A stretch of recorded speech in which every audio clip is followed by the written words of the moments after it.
नमस्ते है जी। धैर्यवान हीलिंग साइंस से मैं हूँ धैर्यवान, आपका अपना हीलिंग मास्टर। साथियों, आज हमारी चर्चा है शक्तिपात को लेकर कि शक्तिपात कब लेना चाहिए, कैसे लेना चाहिए और कितने शक्तिपात एक बार में आप ले सकते हैं या एक दिन में ले सकते हैं। आज हम चर्चा करेंगे रेकी हीलिंग में लिए हुए शक्तिपात को लेकर के और कुछ अन्य विधाओं की भी चर्चा आज हम कर लेंगे।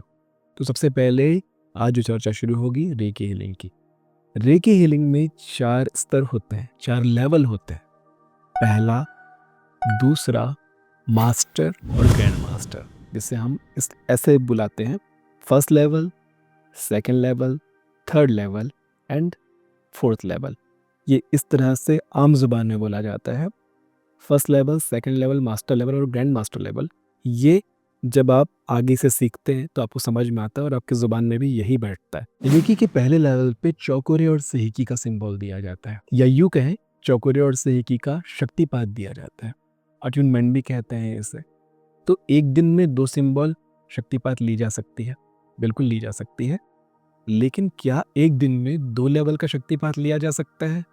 हाँ, यदि आपके गुरु और आप एक साथ एक जगह पे हो और आपके गुरु को ये लगता है कि आप उस योग्य हो, आपका शरीर, उस आपका आभा मंडल इस योग्य है, या आपकी पूर्व साधना इस योग्य है कि एक दिन में 2 लेवल का शक्तिपात लिया जा सकता है, तो एक 5 या 6 घंटे की गैप में या 2-3 घंटे के गैप में आपका दोनों लेवल का शक्तिपात आपको दिया जा सकता है। लेकिन उसके बाद आपका अभ्यास भी 2 लेवल के बराबर का होगा, यानी कि आप दोनों लेवल के सिंबल्स को आप 2 लेवल में जितने दिन का अभ्यास होता है उतने लंबे दिन तक अभ्यास करेंगे। यानी कि रेकी हीलिंग में पहले लेवल का अभ्यास होता है 21 दिन का, दूसरे लेवल का भी अभ्यास होता है 21 दिन का। तो दोनों ही लेवल के शक्तिपात आपने ले लिया है तो आपको 21 और 21 42 दिन तक अभ्यास करना होगा, और दोनों के ही सिंबल को, जैसे रेकी के दूसरे लेवल पे 3 और सिंबल्स आपको दिए जाएंगे, पोंशा जेशुनिन, डाइकोमियो, मिदास स्टार। ये 3 सिंबल्स है, तीनों सिंबल्स का शक्तिपात आपने लिया हुआ है। यानी कि पहले के 2, दूसरे के 3, दोनों लेवल के 5 सिंबल के आपने शक्तिपात ले रखे हैं। तो आपको पहले ही दिन से 42वें दिन तक 5 सिंबल्स का अभ्यास करना होगा। अभ्यास करने का एक तरीका होता है, जब आप शक्तिपात लेते हैं तो आपके गुरु आपको समझाते हैं, सिखाते हैं, तो वो अलग चीज़ है। तो आपको पूरे इस तरह से आपको दोनों लेवल का करना होगा। अब आप समझ सकते हैं, क्या 3 लेवल का या 4 लेवल का एक साथ अगर आप शक्तिपात लेंगे तो आपको शक्तिपात, अगर आपकी क्षमता है भी कि 24 घंटे में चारों लेवल का शक्तिपात अगर आप ले भी लें, तो क्या आप चारों लेवल का अभ्यास लंबे समय तक कर पाएंगे?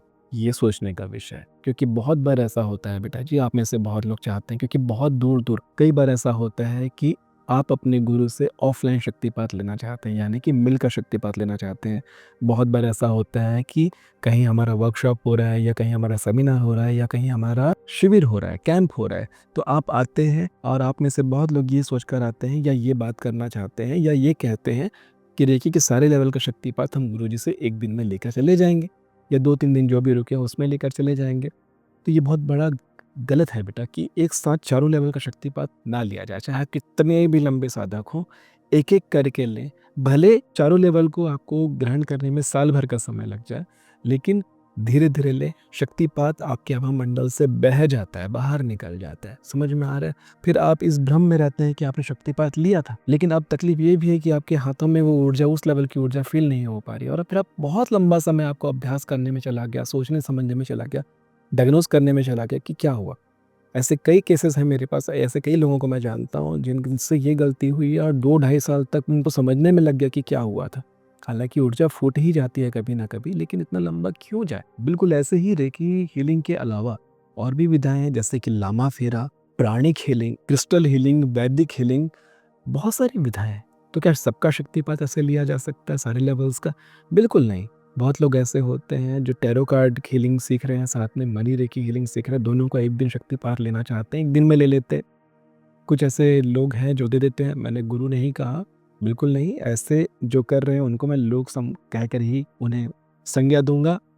गुरु बोल करके उन्हें सम्मान मैं नहीं दे सकता, क्योंकि गुरु जानते हैं कि उन्हें क्या करना है अपने शिष्य के, अपने मानने वाले के, अपने प्रेम करने वाले की क्षमता के हिसाब से उनको समझना होता है। बहुत गहरी जिम्मेदारी है बेटा जी।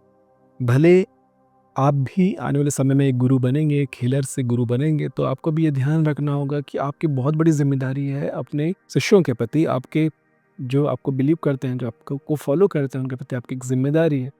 बहुत बड़ी जिम्मेदारी होती है देने की, और उससे भी बड़ी जिम्मेदारी होती है ना देने की। बहुत सारी चीज़ों को मैं नहीं देता, बहुत सारी चीज़ों को का रिप्लाई मैं नहीं देता, बहुत सारे ऐसे क्वेश्चंस होते हैं, कई सारे ऐसे कमेंट्स होते हैं जिनको जानबूझ के रिप्लाई नहीं देता, क्योंकि कुछ भी बता दिया जाए तो आगे जाके गड़बड़ करेंगे।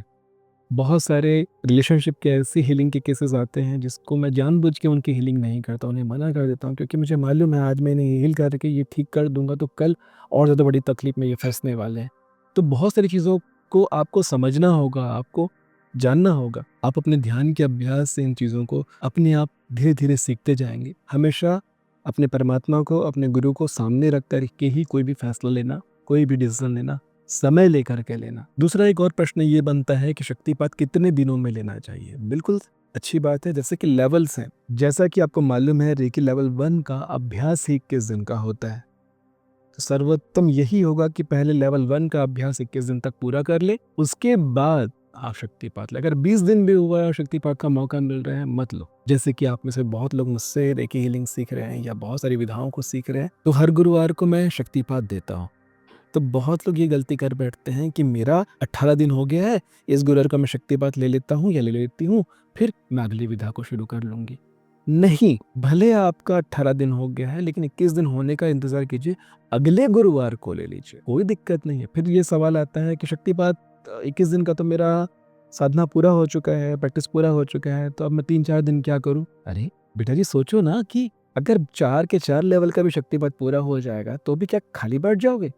जीवन भर के लिए आपकी प्रॉपर्टी आपके नाम हो गई क्या? नहीं, आज 9 सालों से मैं अभ्यास कर रहा हूँ। सारी विधाओं का गुरु होने के बाद भी मैं रोज अपनी सुबह अपनी प्रैक्टिस करता हूँ, अपना अभ्यास करता हूँ। तो अभ्यास तो आपको करना पड़ेगा। हाँ, एक अच्छी बात ये हो जाएगी कि एक बार मास्टर बनने के बाद, एक बार आपका अभ्यास ग्रैंड मास्टर बनने के बाद, महीने के कई ऐसे दिन होंगे जिसमें आप अभ्यास नहीं भी करेंगे तो चलेगा। जैसे आप कहीं यात्रा में हो, किसी से मिलने गए हो, कोई घर आ गया है, तो आप छूट जाता तो चलेगा। बिल्कुल जिम करने जैसा कि पहले के कुछ महीने आपको एकदम कंटिन्यू होकर के डेडिकेशन दिखा करके करना होगा, कंसिस्टेंसी मेंटेन करनी होगी, और बाद में अगर छूटता भी है तो भी चलेगा। तो किसी भी विधा के लिए जो समय निर्धारित है वो अभ्यास पूरा होने के बाद ही अगला शक्तिपात ले, चाहे उस अभ्यास का समय तिथि खत्म होने के बाद तो अभ्यास को जारी रखिए। 21 दिन पूरा हो गया, उसके बाद 25वें दिन में, 30वें दिन में, 45वें दिन में भी आपको शक्तिपात का अगला मौका मिलता है, तो फिर आप ले सकते हैं। 21 दिन का समय काल पूरा होने से पहले नहीं लेंगे। या फिर जिस भी विधा का जो भी समय काल आपके लिए डिसाइड किया गया है आपके गुरु के द्वारा, उसका आपको पूरा ध्यान रखना पड़ेगा। गुरु क्या बोलते हैं उसे हमेशा सोच समझ कर उसका पालन करें। पालन करना बहुत ज़रूरी होता है विधाओं को लेकर, उनके ज्ञान को लेकर। ऐसा नहीं कि वो कुछ भी बोल रहे हैं तो आप करें। मैं ही अगर आपको ये बोलता हूँ कि बेटा वहाँ चले जाओ, ये कर लो, वो कर लो, अपने विवेक से काम ले। आज के समय में गुरु बहुत गड़बड़ वाला मामला हो गया है, समझिए, है ना? तो अपनी विधाओं को लेके कई मेरे ऐसे शिष्य हैं, कई ऐसे मेरे स्टूडेंट्स हैं जो कई मामलों में मेरे गुरु हैं, जिन्होंने मुझे बहुत सारी चीज़ें सिखाई है। हाँ, हमारी एक बहुत अच्छी स्टूडेंट रही वैभवी मिश्रा, जो डाइटिशियन है, जिन्होंने डाइट के बारे में वो बहुत अच्छा सिखाती हैं, समझाती हैं। वो उन्होंने वो गुरु की तरह मुझे सिखाया कि मुझे क्या खाना चाहिए, कब खाना चाहिए, कितना खाना चाहिए, उन्होंने मुझे सिखाया। तो उनके उस गुरु तत्व को मैं प्रणाम करता हूँ। हर कोई किसी न किसी चीज़ में गुरु है, मास्टर है, तो उनकी उस विधा को ध्यान में रखते हुए उनके आदेश का पालन करें। अगर मैं रेकी का, लामा फेरा का, एंजल हीलिंग का, टैरो कार्ड का, अगर किसी भी चीज़ का मास्टर हूँ और आप मुझे गुरु रूप में स्वीकार कर रहे हैं, तो मैं केवल उस विधा का आपका गुरु हूँ। मैं हमेशा हमेशा के लिए जीवन काल का आपका गुरु नहीं हूँ। और आपको ये चीज़ ध्यान रखना होगा, किसी को भी गुरु मानने से पहले वो हर चीज़ का गुरु नहीं है, उस विधा का गुरु है। तो उस विधा का के गुरु को सम्मान करें और उनकी बातों को ध्यान में रखते हुए करें। बाकी कुछ भी इधर उधर की बात हो तो उसका भी विवेक आपके पास होना चाहिए। शक्तिपात से जुड़ी एक और चर्चा आप ध्यान रख लें बेटा जी, बहुत ज़रूरी है उपवास का होना। शक्तिपात जनरली सुबह लिया जाता है। सुबह का समय सबसे उचित होता है क्योंकि आप लंबा उपवास कर पाते हैं 12 से 16 घंटे का। लेकिन अगर दिन के किसी समय में शक्तिपात ले रहे हैं तो अपने उपवास का ध्यान रखिए। पेट खाली होना चाहिए मिट्टी से और आपके उदर में होना चाहिए पानी। जल तत्वों का आपके शरीर में अधिकता होनी चाहिए और मिट्टी खत्म हो जाना चाहिए। मिट्टी मतलब जो अन्न आप खाते, जो खाना आप खाते, वो मिट्टी बन के शरीर से बाहर निकल जाना चाहिए। तो जब जल तत्वों की अधिकता होगी आपके शरीर में, तभी शक्तिपात लें। वो शक्तिपात आपको सबसे ज़्यादा कारगर होगा। बहुत शांति से आप शक्तिपात ले पाएँगे और उसी शक्ति को आप आगे बढ़ा पाएँगे, क्योंकि शक्तिपात का मतलब क्या होता है समझिए ना, शक्तिपात का मतलब ये होता है एक बीज, एक सीड आपके सहस्त्रार चक्र में आपके गुरु के द्वारा डालना। यानी कि गुरु के अंदर एक वृक्ष फल चुका है और उस वृक्ष से एक फल तोड़ करके उसका बीज निकाल करके वो बीज आपके सहस्त्रार चक्र में डाल देते हैं। वो बीज आपके सातों चक्रों में होते हुए मूलाधार चक्र में आते हैं और मूलाधार चक्र से वो फिर एक स्प्राउट की तरह, पत्तियों की तरह निकलना शुरू होते हैं। उससे ही अपनी साधना के जरिए धीरे धीरे आप ऊपर उठाते हैं। वो सारी पत्तियां ऊपर तक जाकर खिलती हैं और वो विधा आपके अंदर विवरी भी एक वृक्ष बन चुकी होती है। आपके अभ्यास से, आपके प्रयास से, आपकी साधना से वो वृक्ष से भी फल निकलने लगते हैं और तब आप उस फल का बीज किसी और शिष्य के अंदर, किसी और रिसीवर के अंदर डाल पाते हैं। सीधी सी बात है। तो आशा करता हूँ ये अध्याय भी आपको बहुत अच्छे से समझ में आया होगा। मिलते हैं आने वाले अध्यायों में। तब तक के लिए नमस्ते है जी।